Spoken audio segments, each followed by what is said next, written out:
is the most famous creator of a digital currency in the world because we do not know who created Bitcoin.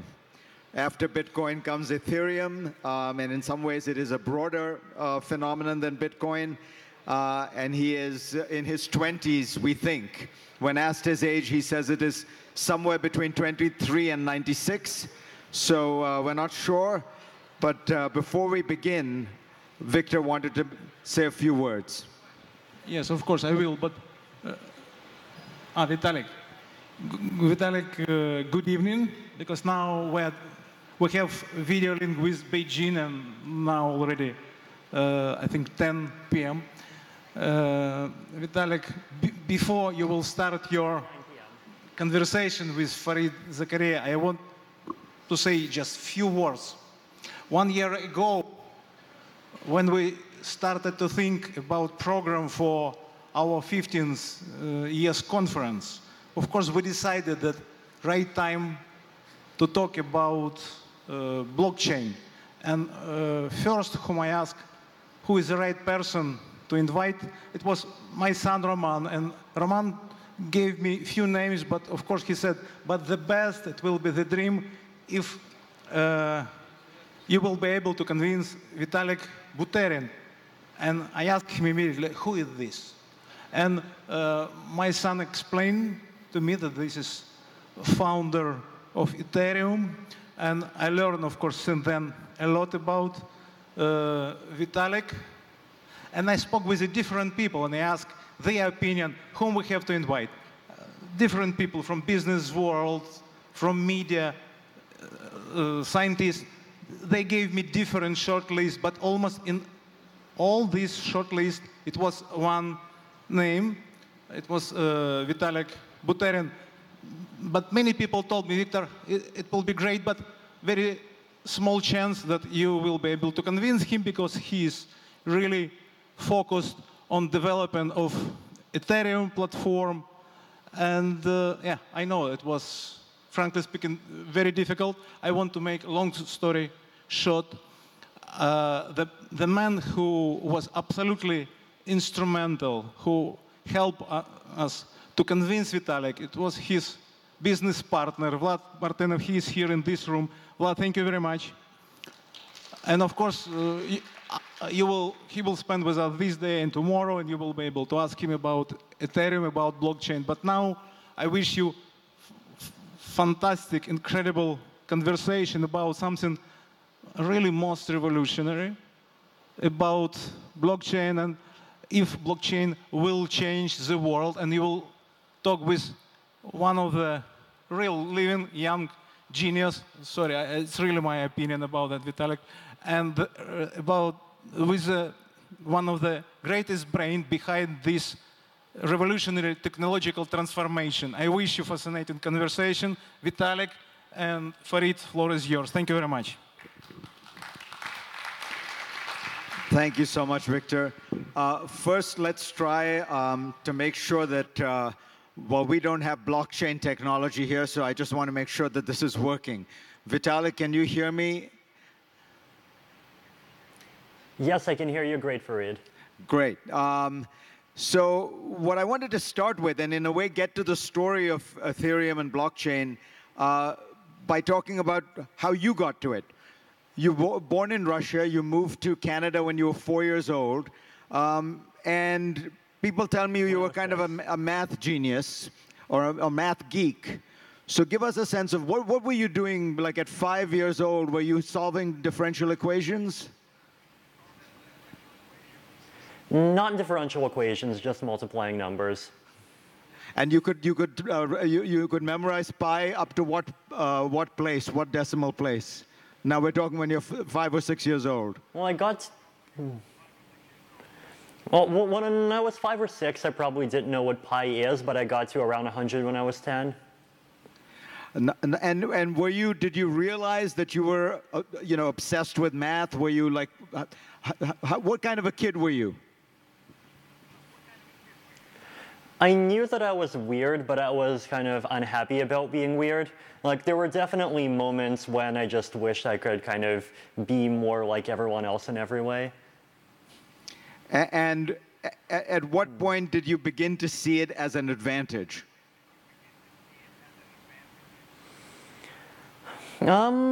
I would say probably when I was in high school and around the time that I was learning about Bitcoin for the first time. Like, that was really the first time when I was not just kind of going through the school system and basically doing things that people were telling me to do. It was the first opportunity that I had to kind of learn about something by myself, decide for myself that this was something that I found really interesting, and I was already kind of following math, computer science, economics, politics, and Bitcoin kind of really fit right into all of those categories. And I very quickly decided that this was the time when I would try to kind of not just read about things, but actually try to participate, right? So I went onto the Bitcoin forums, and I started looking for opportunities to earn some Bitcoin. And I eventually found this person who was trying to create an online blog, and he would pay people 5 Bitcoins per article, which was back then $4, to write articles for him. So I did this. Now, then, despite paying me around 20% minimum wage, he ran out of money after about a month. And so I came up with this strategy to keep this blog alive. And my strategy was that I would release the first paragraph of 2 articles, and we would put up a Bitcoin address to receive donations, and we would say, the rest of this article is kind of hidden for ransom. And only if we get $25 of donations within a week, then we'll release the rest of the article. And we actually did this, and we actually earned quite a bit of money over the next 2 months. And over that time, I started kind of getting more and more into the Bitcoin space, and eventually I kind of moved from that blog, the Bitcoin Weekly, started doing Bitcoin Magazine, and kind of started learning more about what Bitcoin, kind of some of the surrounding ideas, the software, and kept getting deeper and deeper into the community and the ideas over time. What was in these articles that people were willing to pay for them? You've got to tell the secret to journalists everywhere. Well, at the time, I was just writing about things like how Bitcoin could be good for micropayments, how the Bitcoin blockchain is this kind of interesting economic innovation and that creates this Nash equilibrium and isn't just a computer science thing. I mean, thinking back at the articles now, they were fairly simple, but back then it was 2011, and there was pretty much nobody else trying to kind of write interesting things in the Bitcoin community. So I guess I got really lucky there. So explain your prior sort of interest and faith in Bitcoin or in blockchain, because what I found is that in the early years, the people who were most attracted to the idea of Bitcoin often came from or had some very powerful experiences in unstable governments. Argentina or, this part of the world. And therefore, they felt that the government couldn't be trusted with a monopoly of currency. But you come from Canada, one of the most stable, boring places with a particularly stable banking system. So what was it about Bitcoin that attracted you philosophically? So first of all, I mean, on the kind of political side, I mean, there's definitely people who actually came from places like Iran and Venezuela, but there were also plenty of people in the places like the United States that read about Iran and Venezuela on the internet. And 2011 was kind of the heyday of Ron Paul, kind of the anti kind of central banking movements. The financial crisis really reduced the amount of trust people had in mainstream finance, and that was something that really interested a lot of people in Bitcoin at the time. And like at the time, those ideas were kind of fairly compelling to myself as well. But aside from kind of those political ideas, I also was attracted to the kind of computer science aspects. I liked the idea that Bitcoin was kind of completely open source software. I liked the kind of empowering nature of it, the idea that a community of a few thousand people just by themselves running computers, talking to each other, could kind of entirely by themselves without relying on any existing infrastructure kind of create their own money. Like the idea that this was something that people could kind of just do for each other is something that I found very interesting and attractive right from the start. So let's try to explain to me and to my guess is most of the people in the audience what exactly blockchain technology is. Because as I understand it, when you look at something like Bitcoin, it is essentially a ledgers, almost think of bank ledgers stored in thousands of computers around the world, networked, and therefore much less vulnerable to either manipulation or hacking or degradation because there is no single storage entity. First, do I have that right? And secondly, what is the bigger idea? So that's how you store currency. Why is it that people often say it's going to transform everything? Sure. So more broadly, a blockchain basically is this kind of decentralized network of computers that keeps track of some information and updates that information according to a set of rules that everyone agrees on, right? So in the case of Bitcoin, the information that it keeps track of is very simple. It's how many coins does everyone have? And the rules for updating that database are very simple. It's that if I have coins, then I have the right to send a transaction that decreases my balance by some amount, possibly down to 0, but not below 0, and increases someone else's balance by the same amount, right? Though that is a fairly simple set of rules that you can express as a fairly simple computer program, but that's just one application, right? So the idea behind Ethereum, the project that I am working on, is to kind of generalize this notion as much as possible. So instead of supporting, say, just currencies or just some kind of registry or just transactions for some particular type of industry, Ethereum creates the ability to run what we call smart contracts. These basically upload pieces of computer code, and these pieces of computer code would be run on a blockchain in this kind of decentralized, kind of highly verified way, where the entire network kind of has consensus on who did what transactions happened, and what the result of executing all of these transactions is. So this could be used to implement currencies, but it could be used for like many other things as well, right? So, I mean, people have talked about using blockchains as the backbone of kind of many kinds of more complex financial applications. So things like different kinds of peer-to-peer insurance. So like insurance is interesting because insurance itself actually was originally peer-to-peer back in the 18th and 19th century. And there is this kind of dream that with blockchains and kind of much better information technology in general, we could at least partially go back to that kind of model. There's kind of non-financial applications. So like there's one example of a blockchain project is ENS, which is an alternative to the traditional DNS domain name system. There are projects trying to use blockchains to kind of record and keep track of information about people's identities. There's projects trying to do kind of financial inclusion around that.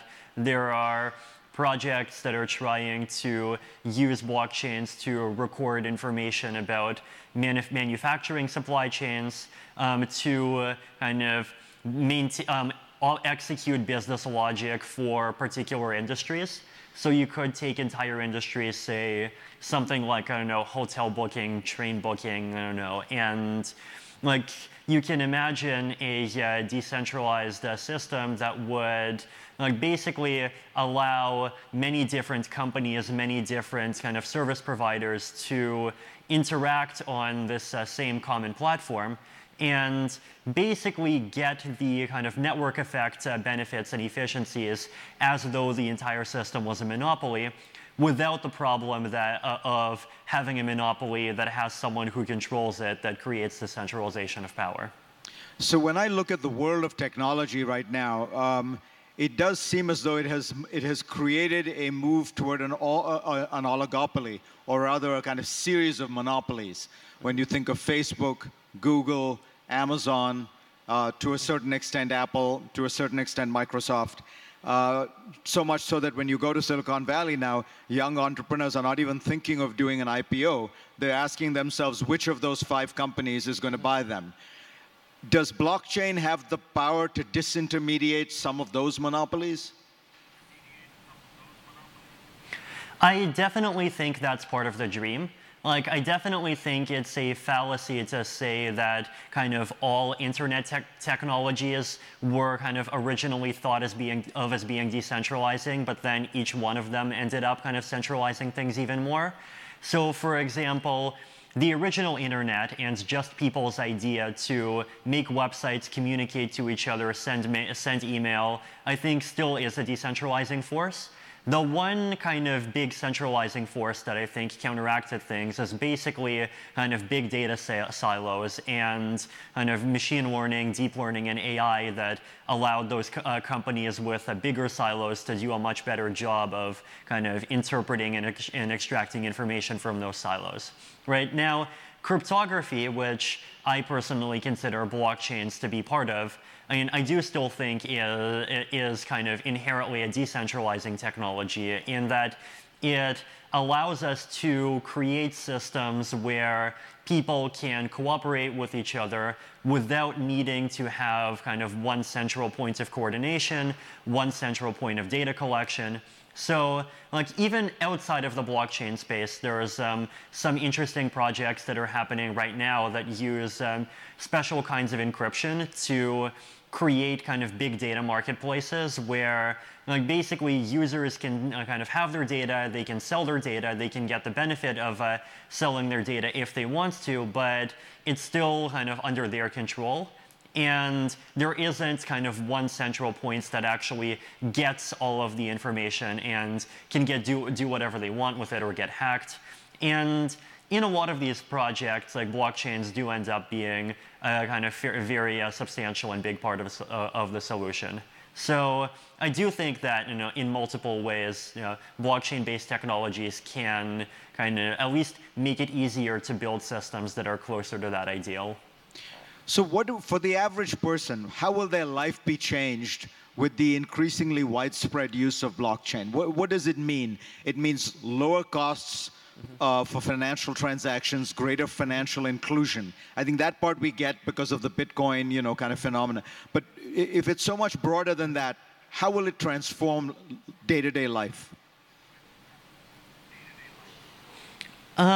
Sure. So I mean, there are kind of obvious benefits in things like efficiency and convenience and so forth, but the thing that I think really makes sense to focus on is this idea that, like as I mentioned before, you can create kind of coordination without centralization, right? So as one concrete example of this, in a lot of places in the developing world, you would have maybe 20 countries in one region. Each country would have 5 payment providers, 5 service providers for various industries, and interoperability between them is kind of very low. Right? Like if you want to engage in commerce with people in different countries or even people that use different wallets, it's just very hard to. And so far, the only solution that we've seen for solving that is basically creating big monopolies, right? So things like WeChat, for example. And with blockchains, then you could imagine kind of those similar kinds of convenience, similar kinds of scale, but without creating this kind of thing at the center that sort of gains a lot of power over entire regions, right? So I think that's one part of it. I would also say, in general, kind of making very many kinds of kind of international commerce, like small-scale commerce, many economic interactions much simpler and easier. But when I talk to certainly people in their 20s about this, the accumulation of data, which, as you say, is at the heart of these monopolies, the idea that Amazon or Google have so much information that nobody else can compete. They say, we're fine with the trade-off. We get a free service or a free set of services from Google, free search, free email, etc., and they use our data. I'm okay with that. What is the, do you think that will change? Do you think that people are beginning to resent the fact that that companies are using their data and profiting from it? So one possible response is that even if people individually don't care, there are cases where kind of regulation basically demands it. So one example of this is that if you look at the GDPR that was passed and implemented in the EU recently, it's basically made it considerably more annoying to create a website and service that kind of maintains and and manages a centralized data store with many people's data, right? Now, with many of these services, you actually can create a system that basically does what you want without any centralized data collection, where everything is kind of kept much more kind of on the edges, kind of more user-focused. And blockchains are a big part, I think, of kind of enabling that kind of alternative, right? Like where your identity by default stays on your computer, where where you would only kind of provide information to other parties only when you need to perform some particular service, where kind of instead of everything being with them by default, it is with you by default.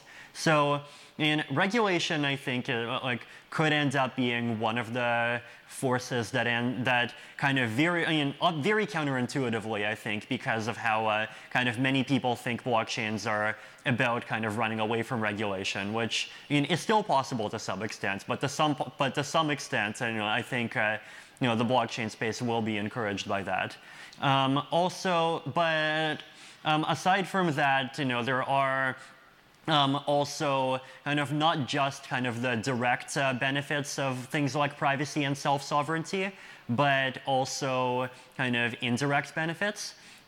So like basically things that would look to each individual user as though they're just efficiency gains, but in reality, there are efficiency gains that are kind of made possible because of blockchain's ability to create these services where providers from many different industries can interact without kind of creating these central data stores.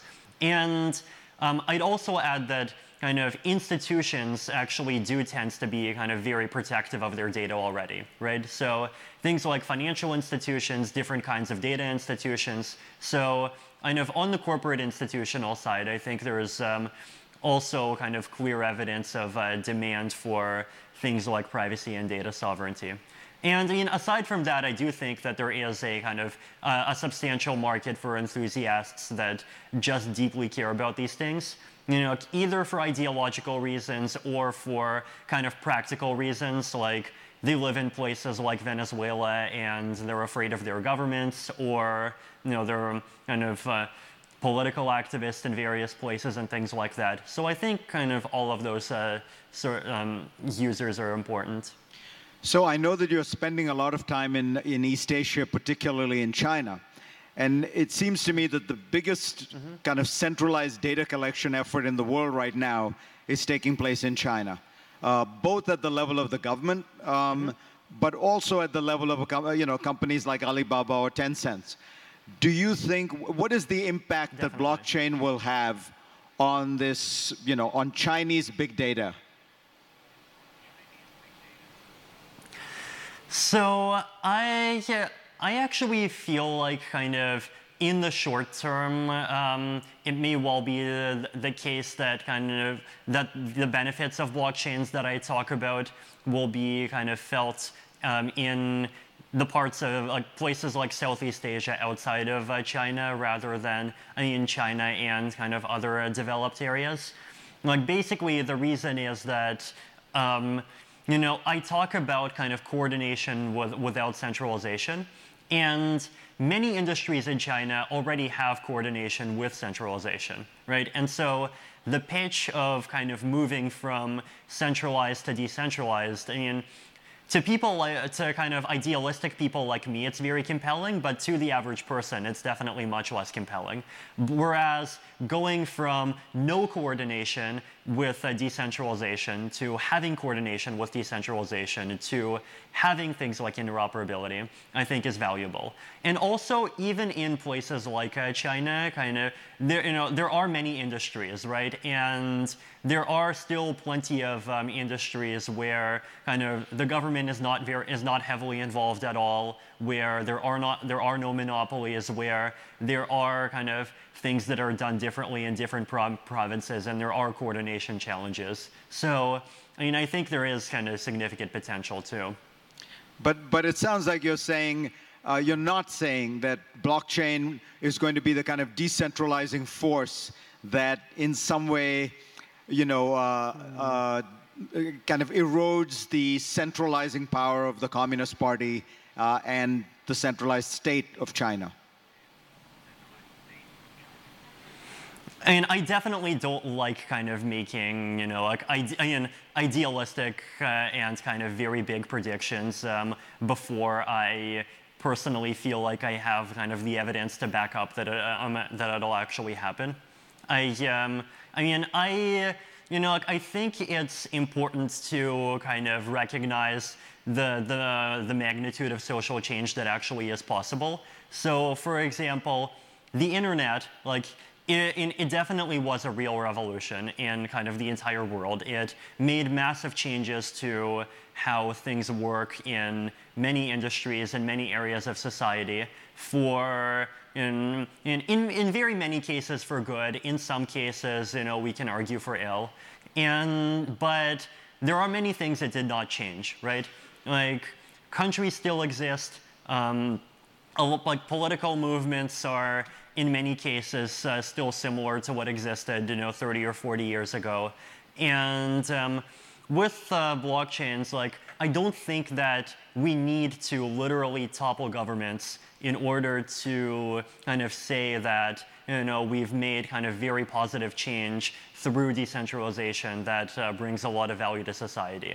I think just giving people the ability to participate in these kinds of applications, things like cryptocurrencies, things like DAOs, decentralized autonomous organizations, things like these decentralized applications that rely on kind of economic incentives to encourage good behavior in different ways, things like using kind of records on the blockchain to prevent people from and even prevent centralized authorities from contradicting themselves and lying in various ways. I think all of these things put together can still be something that's kind of really and hugely meaningful to the world without kind of changing the color of people's flags.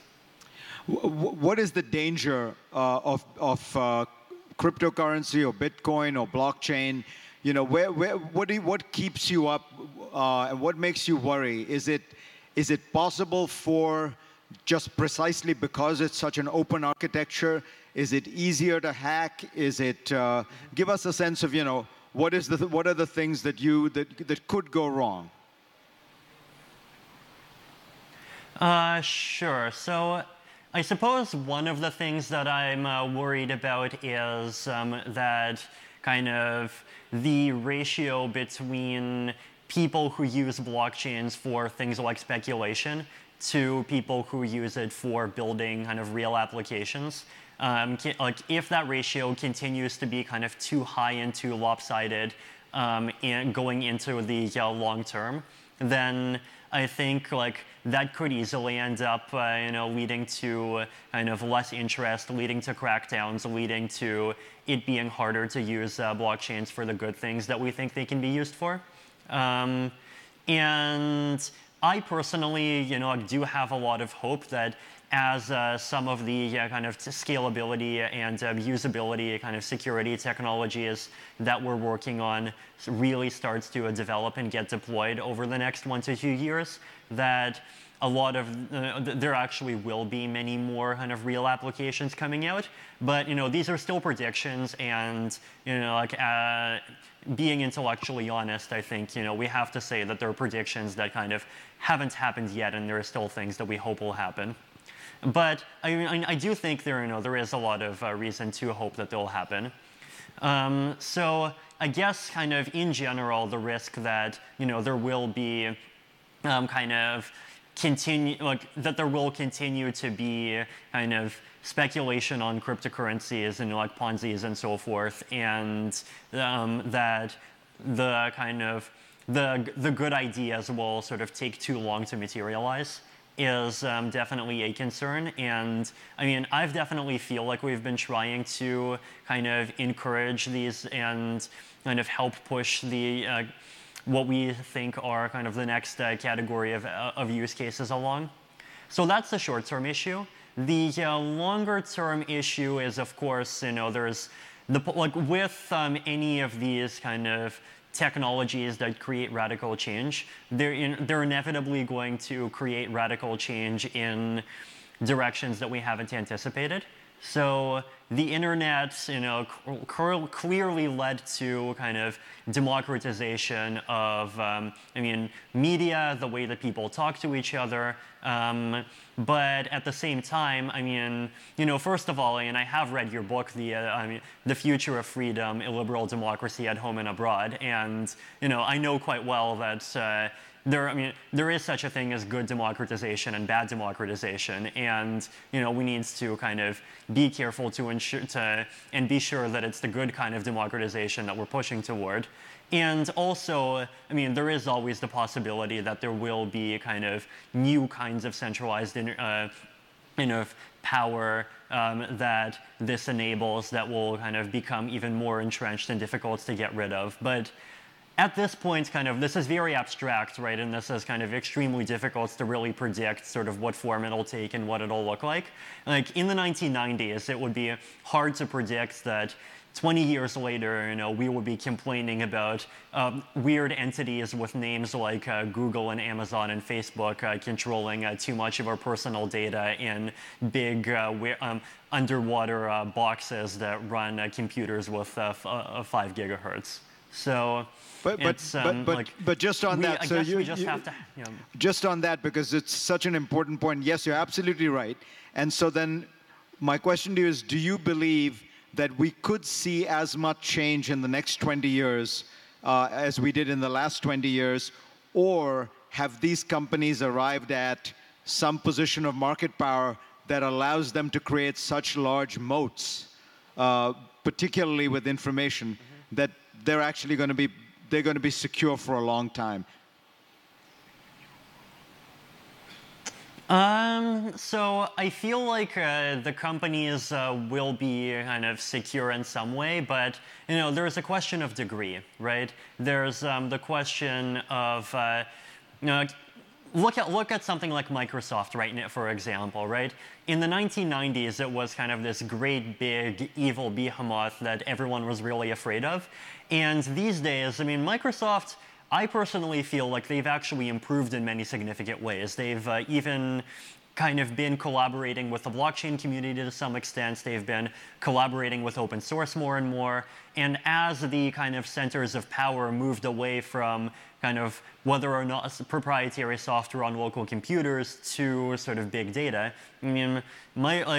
basically, Microsoft isn't really kind of the big thing that everyone is worrying about anymore. But at the same time, they as a company are alive and they're doing very well. And Bill Gates continues to be very rich and able to keep funding his anti-malaria campaigns. So they haven't died, but at the same time, like the centers of power have clearly changed. So I feel like with blockchain technology is like, one rule is, right, that like you never, like as someone who is still kind of much smaller than an adversary, you never want to kind of sail directly downwind against the wind, right? Or sail directly upwind against the wind. You don't, like if you have 50 soldiers, you don't start with a rebellion against the central government. If you have a very small company, you don't start with kind of trying to outcompete Facebook just by saying, here is my Facebook with a much crappier user interface, but everyone needs to love it because it's decentralized, right? You need to start with kind of specific areas where you think that you can provide, create a service that provides a lot of value to kind of some specific communities. And these communities could be, like for example, the communities that cryptocurrencies already serve. It could be, people who are kind of concerned or actually suffering from, like some of the kind of increased censorship, including corporate censorship that we've seen in recent years. It could be people who don't have kind of access to a traditional financial infrastructure getting connected through kind of blockchain-based systems. So, there are going to be kind of specific areas where I think like decentralized and blockchain-based solutions have an advantage. And I don't necessarily know completely what those areas are. I have guesses, but those are the areas where the technology will kind of shine and where the industry will start growing from. And then from there, I definitely hope that we will see some kind of application, whether it's a DAO, whether it's some kind of a decentralized financial system, whether it's some kind of system for managing identities that really provides value to many millions of people. And like from there, I think there's definitely a lot of reason to hope that the space will kind of achieve many very meaningful things. What will you be doing 20 years from now?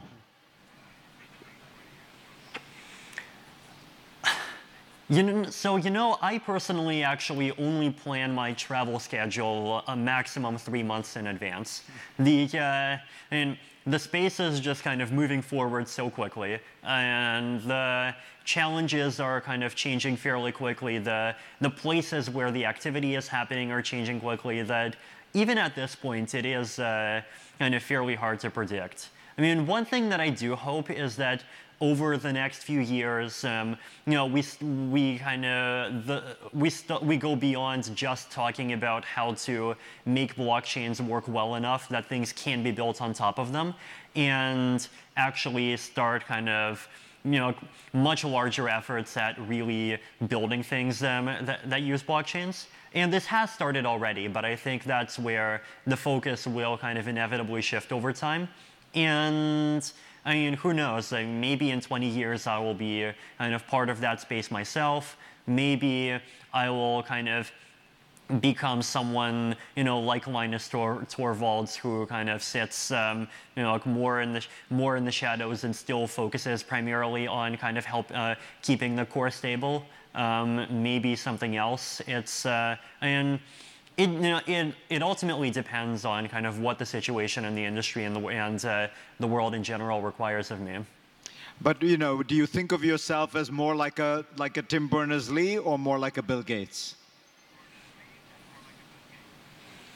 Probably more like a Tim Berners-Lee, I would say. I'll admit, like, I personally kind of, at least emotionally, have never really found kind of the corporate world interesting, right? And it's just the kind of world where, you're forced to kind of make things proprietary, make things closed, compete with other people, occasionally do things that you think are slightly unethical to get users, and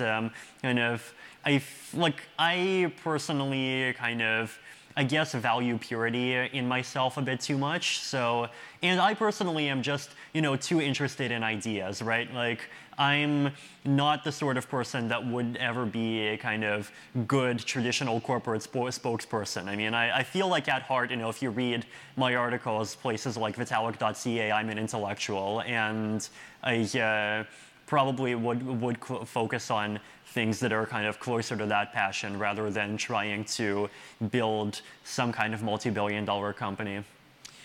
Okay. You've got to explain one thing to me that I've read about you. You say you kind of want to live forever, or at least want to see whether that's possible. I'm a bit older than you. I can tell you, the body starts to creak after a while. You really sure you want to do that? What's the upside? Yeah, so the usual kind of response to this that the anti-aging people give that seems totally credible to me is that, like, in practice, the reason why we die is because our bodies break down. And so any practical way that prevents dying is going to kind of slow down or prevent our bodies breaking down as well, right? Like, the reason, like, modern medicine basically focuses at kind of the last 5 to 10 years of a person's life and basically saying, take someone whose body has already taken 80 years of regular kind of aging damage and keep on trying to treat every single disease that they have and basically keep them alive as long as possible while their bodies are already breaking until you fail. The approach that Aubrey de Grey and the biogerontologists tend to favor is basically, let's start intervening earlier and start intervening when you're 30 or 40 and reduce the rate or even possibly fix the damage that's happening in the first place. And so, like, basically, it's not just increasing lifespan, it's also increasing health span. And I mean, I definitely do think like that's ultimately something that, we're ultimately what we're going after and what we're interested in. And even beyond the kind of huge and massive moral benefit of 50 million people a year not dying anymore, I mean, it could even be kind of very good for countries demographically because kind of once the technology reaches its conclusion, you won't have to worry about, like pensions, aging populations, kind of all of these kind of entire classes of problems that have to do with people not being able to go to work. And I mean, who knows, like society, could even kind of become more stable. We'd be able to benefit from kind of the combination of the kind of youth of, like 25-year-olds and the wisdom of 80-year-olds and 280-year-olds. So, I mean, all in all, like I'm definitely really hoping I live to see that. What have you done anything specifically that to yourself that is anti-aging? I mean, you look pretty good. I definitely try to eat. Yeah, I definitely try to eat healthy. I definitely try to kind of walk and run places as much as possible. Like, one of the things that I do is, I don't like tourist attractions, right? Because I generally find tourist attractions is boring. And what I would do instead is when I'm visiting a new country, whenever I just need to go from point A to point B for any reason, instead of driving 10 kilometers, I would just walk the 10 kilometers. And, it's the only form of tourism that costs you negative money because you don't have to pay and you also don't have to pay for the car. And you actually get to kind of see how people in a country kind of actually live. You go through their buildings, you see the 5-year-olds in the grocery stores, and you, at the same time, you basically get a workout, right? So, it's things like that that kind of make life interesting and are good for your body at the same time. But this sounds very traditional, I mean, that's what many of us do. I was hoping for some, that you had a blood boy with whom you were doing transfusions, some 18-year-old Nordic character. Nothing. I mean, where's the gee whiz technology here that's going to change things? In my reading of the science as of 2018 is that there isn't kind of anything yet that's kind of huge, that's likely enough to kind of actually delay aging substantially to be worth the kind of expense and the risk. But from what I can tell by kind of talking to the people participating in the conferences and trying to understand the science myself, it seems very possible that we'll see kind of things that expand lifespan by a few years starting to come within the next 5 to 10 years. And once we kind of as a society start seeing actual evidence, like, look, here's a few drugs, we finally done a huge pile of statistical analysis, we found things that let people live to 92 instead of 82, then I think a lot more people's eyes will open, and the amount of interest in kind of funding and just participating in research in general will increase massively. So let me ask you, just as a final thought. What I'm struck by is you're very idealistic, and it's very clear in many of your writings. But when you think about the world, you're very practical. You see the world as it is. What do you think? What do you both hope for, and what do you imagine will happen 10 or 15 years out with this blockchain technology? Can you paint a picture of what the best possible outcome for the world is, and what does it mean to talk about decentralization? Will it mean that governments will be less powerful, individuals will be more powerful? On what dimensions? I'm just trying to get a sense of what your hope is. Sure. So, I mean, as a best case scenario, right? I would say, we'll have a combination of cryptocurrencies and traditional fiat currencies that are kind of uploaded and available on the blockchain. And people around the world have kind of much more access to kind of different countries' financial systems, the ability to kind of economically interact with everyone else. We'll see smart contracts being used to experiment with different kinds of economic institutions, different ways to allow people to cooperate with each other around specific projects, possibly replacing the need for corporations in kind of a few cases. Now, in the same way as, say, for example, even things like Wikipedia have replaced the need for corporations in a few cases, right? Like, this is, like, the internet allowed cooperation across long distances. Blockchains allow kind of cooperation with sharing information across and with kind of sharing common agreements across long distances. And they allow cooperation with economic incentives across long distances.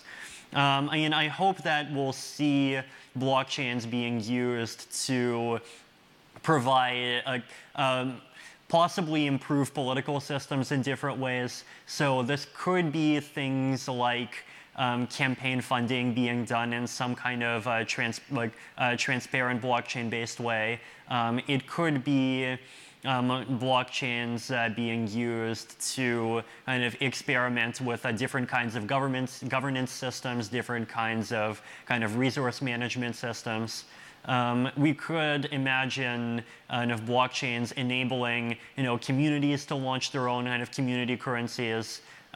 We could imagine a world where instead of kind of big data being stored in like these few centers, everyone kind of owns and controls their data and their identity by default, and people would, not necessarily because they personally really care, but just because it's the default, people would kind of only give out their data if they can or if they need to do that to interact with some application. I mean, I'm also interested in this kind of data as labor vision that people like Glenn Weil have been pushing lately, where people can actually kind of get paid for providing their data.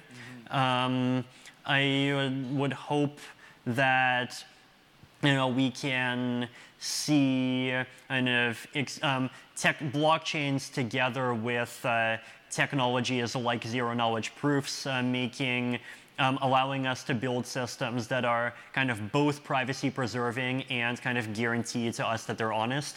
A lot of this could be used to kind of mitigate things like financial crises.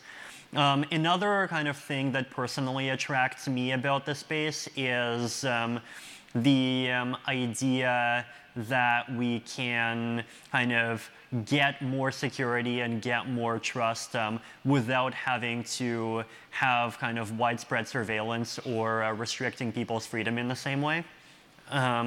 So one example of this could even be, like something like proving sales tax compliance without ever actually having to give the government any of your financial data. Like that's something that I personally find interesting, and I hope that people kind of start experimenting with.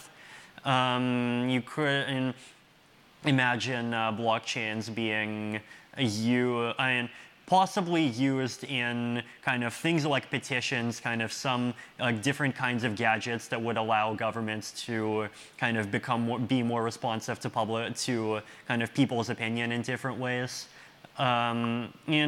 Also, just in like very many different industries being just basically every industry being as efficient as something like Google or something like WeChat, but without us having kind of political arguments every year about whether or not Google should be broken up into 5 pieces by the Department of Justice, because that sort of thing would not even, like companies that big would not even need to exist in the first place. It feels like the central kind of revolution would be if the individual became, got complete control of his or her data, as you say, which could then be used by that person as they wish. They could rent it, they could sell it, but that almost flips the model.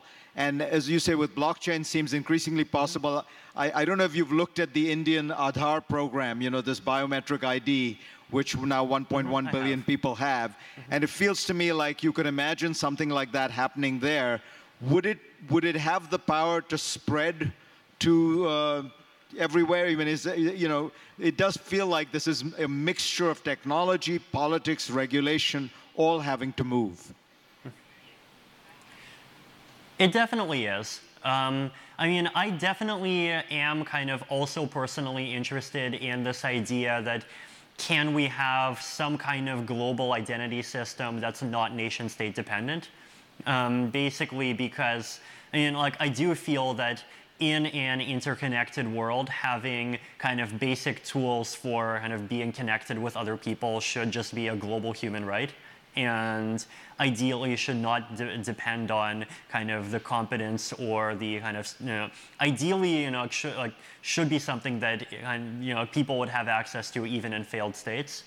And that, we can hope. I definitely don't think that technology can kind of provide 100% of the solution because, especially since blockchains by themselves, they're purely kind of mathematical and cryptographic objects, right? A blockchain kind of by itself can execute math. So a blockchain by itself doesn't understand the difference between one human sitting at a computer, one human sitting at 5 computers, and a corporation and a robot, right? So blockchains are going to inevitably have to kind of be combined together with other technologies and with existing institutions in order to kind of really have serious impacts outside of kind of areas that are very narrowly kind of technological in focus. And so, but I definitely do think that the kind of those combinations could be designed to be kind of more free, more efficient, more open, and more fair than what we have today. Vitalik, this was a totally fascinating conversation. Thank you so much for joining us. Thank you very much, Fareed. It was great to have a chance to speak with you. I've definitely been an admirer of yourself, too. Well, you're very kind, and I was thrilled to see that you got the subtitle of my book right. That really showed that you had read it.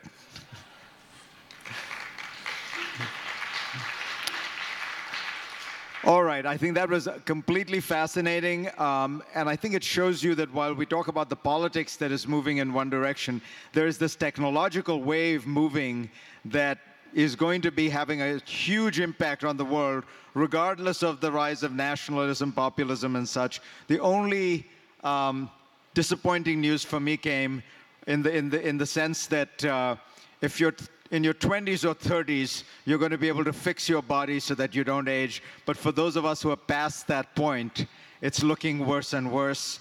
I think that Victor's son, Roman, is in the audience. I think he's still at that point. So, Roman, I would advise you just go to the best doctors right now and look into those transfusions with blood boys.